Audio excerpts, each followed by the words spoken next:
Back in 1346, there was a disease known as the Black Death. The Black Death spread across Europe in many towns. Its origin came from the black rat, or also called the ship rat.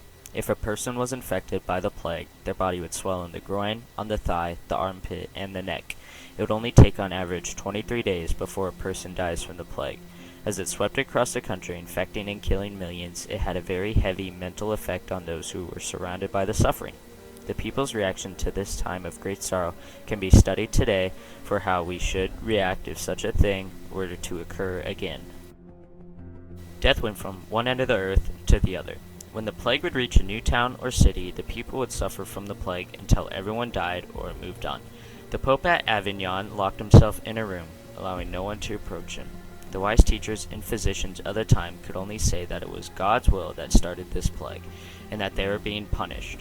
The plague also came to Strasbourg in the summer, and it is estimated that about 16,000 people died by the hands of the Black Death. The actual cause of the plague was unknown to those living through it. They lacked the technology or the knowledge to correctly make a theory, and as a result was guided to the theory of God being the main abuser. Not because their faith had subsided, but rather because the extent of the plague was so wide and so dangerous, surely only God could be the culprit, as quoted from History of the Wars. But for this calamity it is quite impossible either to express in words or to conceive in thought any explanation, except indeed to refer it to God. It's a pretty sad conclusion to come to. Later, in History of the Wars, the extent of the people suffering by the plague and those taking care of the suffering was explained. It spoke of people overcome by delirium and insomnia fleeing away from their homes, screaming at the top of their lungs because they thought that they were being chased. Because of these people's sorry states, ones not suffering the same fate would more than often feel pity. The people taking care of those suffering would also endure a large amount of exhaustion. The work was so exhausting, in fact, that they got just as much pity as those suffering. To quote, "And those who were attending them were in a state of constant exhaustion and had a most difficult time of it throughout. For this reason, everybody pitied them no less than the sufferers." The work included things like feeding the infected, for it was hard to intake food on their own, putting the infected back on their beds if they fell off due to their constant writhing in agony, and the chance that the infected would attempt to jump in any pool of water they could find. Not for the sake of drinking, because they often ran towards the ocean, but rather because of their mental state. This work, too troublesome for most, would often be neglected, and thus the infected would suffer and die, sometimes by falling from a high place or simply dying of hunger. The risk in helping the infected also probably played a part in the neglect. As for how people communicated during a time of quarantine, it differed heavily between the people. Unsurprisingly, there were a lot of people who took to secluding themselves from the outside world and anyone else, eating and drinking little, talking to no outsiders, and refusing any news of the dead. They would keep themselves occupied by music or anything else pleasant. Others, though, took about it differently.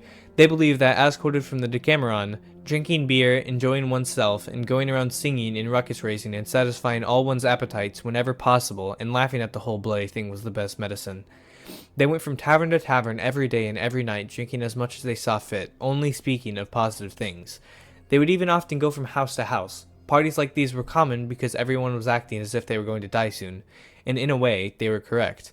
A result of this was how they lost any sentiment to their belongings or themselves, and thus, many houses became common property, allowing anyone to walk in and act as if it was their own.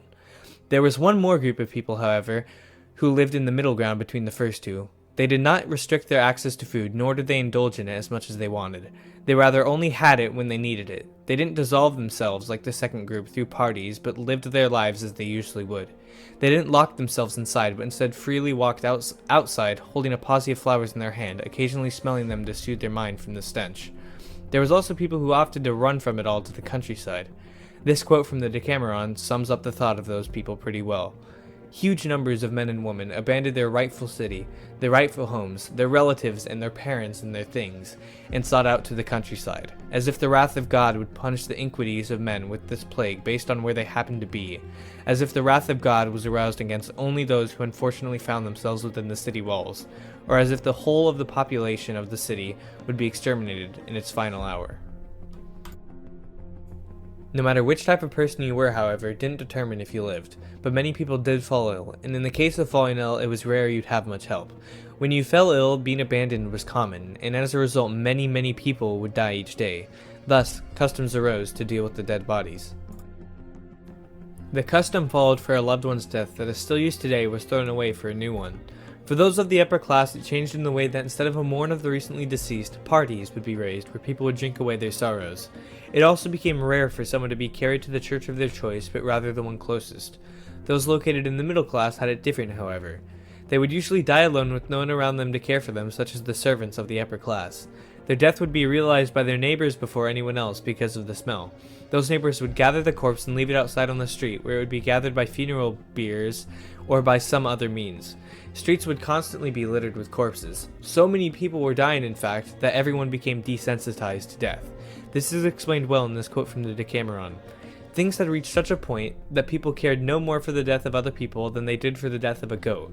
For this thing, death, which even the wise never accepted with patience, even though it occurred rarely and relatively unobtrusively, had appeared manifestly to even the smallest intellects. But the catastrophe was so unimaginably great that nobody really cared. The absolute massive amount of bodies coming into churches ultimately led to everyone running out of sacred burial grounds. So thus, many new spots to bury bodies were dug, and everyone was thrown in haphazardly. Neglection of customs was common.